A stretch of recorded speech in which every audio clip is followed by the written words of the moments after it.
Good morning. এখন বাজে রাত 2:25। আমরা এখন বেরোবো, রুম যাচ্ছি। দেখো ওই রুমেই ছিলাম আমরা, ওই ঘরটাতে ছিলাম, এই রুমটাই ছিলাম। আমরা এখন বেরোচ্ছি। হ্যাঁ, স্নানে এইখানে তো 2টোর সময় ভালোই ভোর হয়ে যায়, দেখা যাচ্ছে। হ্যাঁ, 2টো হচ্ছে ভালোই ভোর হয়ে গেছে। সব থেকে বড় কথা, ভাবাই যাচ্ছে না এই 2:30 এখনো বাজেনি, এখনই এখানে সকাল হয়ে গিয়েছে। আচ্ছা, এখানে এখনই ভোর হয়ে গিয়েছে। যেই আলোটা আমাদের ভোর 5টায় ওখানে বেরোয়, এখানে 2:30 না হতেই বেরিয়ে গেছে। আশা করি 2টো থেকেই বেরিয়ে গেছে, কেন আমরা তো তারপরেও বেরোলাম, তাই না? ভালো আলো বেরিয়ে গেছে। এত রাতে এতটা আলো বেরোয় ভাবতেই পারিনি। চলো এবার স্নানের দিকে যাচ্ছি। চলো, বেরিয়ে পড়েছি। হ্যাঁ, দেখো আমি কার হাত ধরে রেখেছি। ওই এখানে লোকাল ছেলে, ও জানে সঠিক ত্রিবেণী সঙ্গমটা কোনটা, তাই আমি ওর হাতটা কিছুতেই ছাড়ছি না। ও এত বড় লম্বা লম্বা পা দিচ্ছে, আমার হাঁটতে অসুবিধে হলেও আমি কিন্তু হাত ছাড়ছি না, হাত ধরে রেখেছি। চলো দেখছি গিয়ে, ও আমাকে দেখাবে সেই সঠিক জায়গাটা, আর আমি স্নান করবো।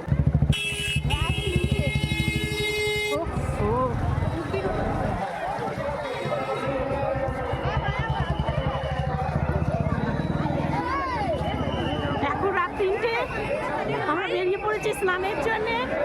পূর্ণিমা স্নান। দেখো কত ভিড় হয়েছে, ধাক্কি পা ফেলা যাচ্ছে না। সেখানে আমি দেখো আমার ক্যামেরাটা রেডি রেখেছি, কারণ তোমাদের দেখাবো বলে। আর ওই ছেলেটার হাত কিন্তু আমি ছাড়ছি না, আর পেছন দিকেও তাকিয়ে দেখছি যে তোমার কাকু সঠিক আসছে কিনা, আর ড্রাইভারও সাথে আছে কিনা। সবার দিকে নজর রেখে এবার স্নানের দিকেও নজর রাখছি, যেন সঠিক জায়গায় পৌঁছাতে পারি। দেখো কেমন গুটি গুটি আমি পেঙ্গুইনের মতো হাঁটছি। হ্যাঁ, হাঁটাটা দেখে আমারই হাসি পাচ্ছে। যাই হোক, আস্তে আস্তে করে আমরা স্নানের ঘাটের কাছে পৌঁছে গেলাম। वो भी संगम है, ये भी संगम है, ये भी संगम है। तीनों से क्राउड है। क्या नाम मैडम उधर है? फर्स्ट टाइम कर दे, क्या नाम है उधर है। দেখো এখানে সবাই লাইন দিয়ে ভিড় করে রেখেছে যে কখন টাইমটা হবে। এখানেই এনারা ঘুমিয়েছে, রাত জেগেছে, এইভাবে করে রেডি হয়ে আছে যাতে টাইম হলেই স্নানটা করা যায়। দেখেছো লোকে লোকারণ্য, কত জায়গার থেকে যে লোক এসেছে, আর কত দেশ থেকে যে লোক এসেছে, সে তো আর বলারই নয়। দেখো এবার স্নানের জন্য নিচে নামতে হবে, তার আগেই আমি একবার ভিডিওগুলো তুলে তোমাদের জন্য রেখে নিচ্ছি। আর ওখানে দেখো আস্তে করে জুম করে দেখাচ্ছি, মা সরস্বতীর মূর্তি দেখতে পাচ্ছ, নীল মতো দেখাচ্ছে চাঁদের মাঝখানে। ওখানে সরস্বতী ঘাটে মা সরস্বতীর মূর্তিটা রয়েছে। আমি সরস্বতী ঘাটটাই স্নানের জন্য রেখেছিলাম পূর্ণিমাতে, কারণ এখানে ভিড়টা কম হবে। এবার দেখো আমি স্নান করতে নেমে গেছি, ঠাকুরের নাম নিয়ে নিচ্ছি। সকলেরই আরাধ্য দেবদেবী আলাদা হয়, তাদের স্মরণ করে নিতে হয়। আমি আমার আরাধ্য দেবদেবীকে প্রণাম করে নিলাম। আরেকটা কথা শোনো, ডুব মানে ডুব একেবারে এমনভাবে ডুব দিতে হবে যাতে তোমার চুলও ভেসে না থাকে, তবেই হলো তোমার সম্পূর্ণ ডুব। শুধু মুখটা ডোবালাম, পেছনটা ভেসে থাকলো, এইভাবে স্নানটা করে কিন্তু তোমার ডুব দিয়ে স্নান করা হয় না। এইভাবে 3বার ডুব দিতে হবে। তাই আমি 2টো ডুব দিয়ে নিয়ে আবার আমি প্রার্থনা করে নিয়ে, পূর্বপুরুষ যারা আছে তারা যেন স্বর্গবাস হয়ে যায়, তারা যেন উদ্ধার হয়ে যায়, তাদের প্রার্থনা করে আবার একটা প্রণাম করে আবার একটা ডুব দিয়ে নিলাম। তোমরা চাইলে 5টা ডুবও দিতে পারো, তবে আমি 3টে ডুব দিয়েছি।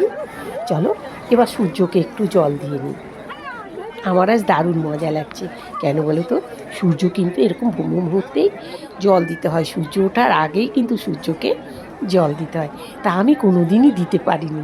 হ্যাঁ, আর আজকে আমি কিন্তু সেই সময় সূর্যদেবকে জল দিচ্ছি, সেই জন্যেই কিন্তু আমার দারুণ মজা লাগছে সূর্যদেবকে জল দিতে। এইটাই হলো আসলে সূর্যদেবকে জল দেওয়ার সময়। আমরা অনেক দেরি করে দিই, তাই আমরা সুফলটা পাই না। এরকম ভোরবেলা সূর্যকে এরকম জল দিলে পরে ভেজা গায়ে স্নান করে তোমার অশুভ কাজ সব শুরু হয়ে যায়। চলে তুমি ঝট করে ডুব দিয়ে আসো। কথা যত বলবে তত দেরি হবে। দেখো আমি কিন্তু জল থেকে উঠলাম না, কারণ ওর বাবা কিন্তু একেবারে অতটা বোঝে না কোনটা করতে কী বলবে, করে ফেলবে। আমার ভীষণ আতঙ্ক, যত তাড়াতাড়ি ওর বাবাকে স্নান করে না করে তুলি। তাই আমি দাঁড়িয়ে থেকে ওর বাবাকে, মানে তোমার কাকুকে স্নান করে তুললাম। হ্যালো, স্নান করা হয়ে গেল, মা গঙ্গার বুকে স্নান করে নিয়েছি, বুঝতেই পারছ। এখন কটা, একেবারে ব্রহ্ম মুহূর্তকালে স্নান করলাম আজকে, অনেক কষ্টে ব্রহ্ম মুহূর্তকালে স্নান করতে পেরেছি। সরস্বতী নদীতে করেছি, হ্যাঁ ত্রিবেণী সঙ্গম, এই পুণ্যস্থানে আজ আমি স্নান করে উঠলাম। চলো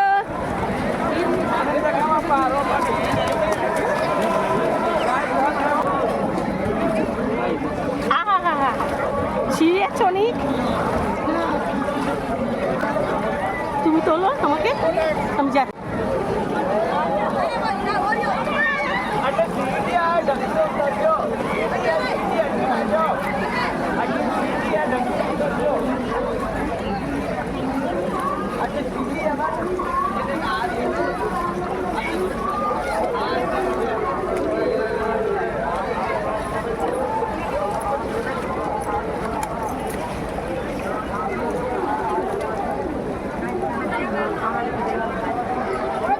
চলো এবার দেবদেবীদের উদ্দেশ্যে প্রদীপ জ্বালিয়ে নিচ্ছি।